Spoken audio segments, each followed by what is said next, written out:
జనులకు తెలియని జపములు జరిపినదా మురళీ సఖీ వెనుకటి బ్రతుకున చేసిన పుణ్యమిదా తనువును నిలువున తొలిచిన గాయములే తన జన్మకి తరగని వరముల సిరులని తలచినదా కృష్ణ నిన్ను చేరింది అష్టాక్షరిగా మారింది ఎలా ఇంత పిన్నిది వెదురు తాను పొందింది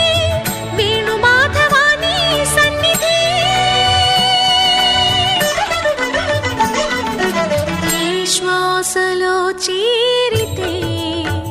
గాలి